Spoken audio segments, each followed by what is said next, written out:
স্বয়ং আমাদের নবীজি কুফরিতে আক্রান্ত হয়েছিলেন। উনি 6 মাস কুফরিতে আক্রান্ত ছিলেন।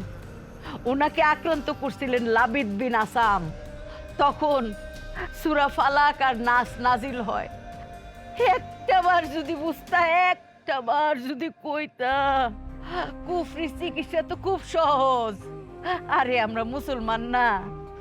আমরা সূরা ফাতিহা, ইখলাস, সূরা ফালাক, সূরা নাস পড়ে যদি আমার মাইয়ারে পানি পড়াটা খাওয়াইতাম, আমার মাইয়া তো কুফরি থেকে মুক্ত হয়ে যেত গা। আরে জামাই কেন জানাও না? আরে আমার কলজার টুকরা আমার কলজা মধ্যে থাকতো গো। ও বিআইন, আমার মাইয়া তো আপনার মা ডাকছিল।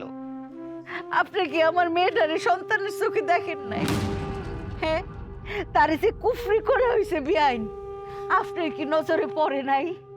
হ্যাঁ, আপনি তো তার শাশুড়ি, তার মা। আপনি তো অল্প বয়সের কোনো মাইয়া না। হ্যাঁ বিআইন, আপনি কি বুঝতে পারেন নাই? আপনার বৌমা এমন করে এমন করে, আপনি একটাবার জানাইতেন। কই, আপনি তো কিচ্ছু জানাইলেন না আমারে।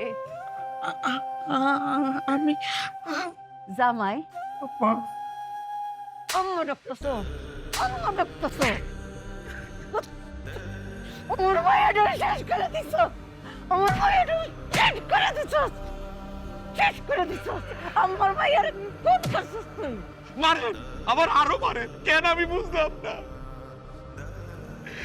কেন আমি আপনারা জানাইলাম না? আপনারা যদি জানাইতাম তাহলে তো আমার বউ আজকে মারা যাইতো না। আমার আম্মা, আমার আম্মার সেখানে আমি বারবার বলছি যে আম্মা, আমার বউ অসুস্থ, শরীর খারাপ, ঘুমাইতে পারে না, মাথার চুল টাইটটা সিরামালায় জটবর জটবর করে, মুখ ধরবর ধরবর করে। আমার আম্মারে যতবারে কইতাম, আম্মা খালি কইতো প্রথমবার বাচ্চা হইব তো, প্রথমবার বাচ্চা হলে এরকমই লাগে। আমগো বাচ্চা হইছে না, আমগো বাচ্চা হওয়ার সময় এরকমই লাগতো। শিখান আমার আম্মারে, শিখান।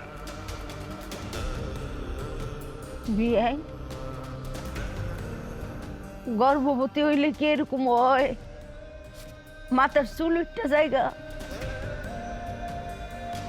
বিয়াই, আপনিও তো গর্ভবতী হয়েছিলেন, আপনিও তো সন্তানের মা হয়েছিলেন। আপনার কি আমার মায়ের মতো অবস্থা হয়েছিল? মাথার চুল উঠে গেছিল গা। বিয়াইন গো, আমার মাইয়া তো আপনার মা ডাকছিল।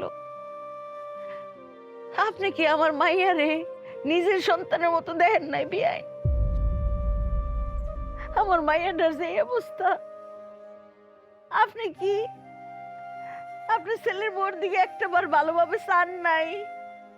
হ্যাঁ, একটাবার বুঝেন নাই বিয়াইন যে আমার মাইয়াটার উপরে কুফরি করা হয়েছে? কিছুই কি আপনি টের পান নাই বিয়াইন? কিছুই টের পাইছেন না? একটা হইলো আমার কলিজার টুকরা, আরেকটা হইলো তার কলিজার টুকরা। এনে ফেরেশতা দুইটা মানুষ কত কষ্ট করে এই দুনিয়া থেকে বিদায় নিল। দুইটা মানুষ। এই বিচার আল্লাহর কাছে দিলাম। তিনি সব দেখছেন, সব জানেন। আল্লাহ বিচার করবেন। শুধু করবেন না বিআইন, আল্লাহ দেখায় দিবেন।